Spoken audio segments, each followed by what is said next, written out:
Leo tulikuwa katika ufunguzi. Sauti kidogo. Leo tulijadiliana na kulikuwa kuna mchezo huu ulikuwa unakutanisha timu kutoka mitaa huku TPC inajulikana kwa jina la Ngasani FC.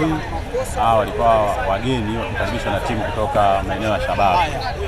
Na mchezo umetamatika muda sio mrefu na matokeo ni kwamba timu hii kutoka Shabab imepata ushindi wa magoli 6-2. Na tumeshuhudia na ufunguzi wa michuano ya Ujirani Mwema baada ya kuhimisi msimu uliopita. Inakuja kwa utofauti gani kwa mwaka huu? Kwa kweli kama kamati tumejiandaa, kama unavyoona mechi imeisha hapa.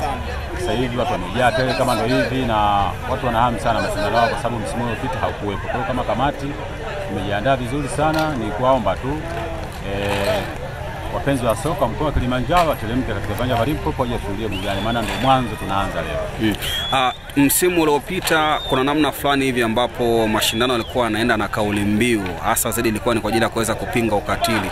Kwa msimu huu zaidi mmejikita hasa kwenye kueneza nini hasa zaidi kwenye jamii inayowazunguka? Tunajua TPC ambao ni wadhamini wakuu ni kampuni. Kwa hiyo kikubwa sisi tunajenga tu urafiki. Ndio maana jina yenyewe la mashindano haya tunaita Ujirani Mwema, kwamba tunataka TPC kwa ujumla, vijiji vya jirani, mikoa na mikoa ya jirani kwa ujumla tuwe na ukaribu. Tunajua michezo ni burudani, michezo tunapata connection na vitu kama hivyo. Kwa hiyo chanzo kikubwa au nia kubwa ya kuanzisha mashindano haya ni kutaka kuwa na ukaribu kama vile kurudisha kwa jamii, kwa sababu TPC ni kampuni na wanazalisha vinywaji aina ya sukari.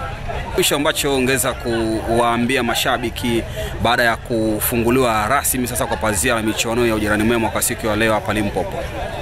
Ukweli kwa niaba ya kamati ya mashindano napenda tu kuwaalika kuwaalika wapenzi wa soka walioko mitaa karibu na TPC kwenyewe na mikoa ya jirani kujumuika kwa pamoja katika kushuhudia mashindano haya ili nia na madhumuni kuleta urafiki, undugu. Na baada ya mchezo kubwa la mashindano haya nimepata nafasi ya moja kwa moja kwa sababu tunaendelea kwa kila mwaka na tunaamini kabisa mdhamini wetu ametupa idea kwamba tumemaliza msimu na tunaendelea tena msimu ujao.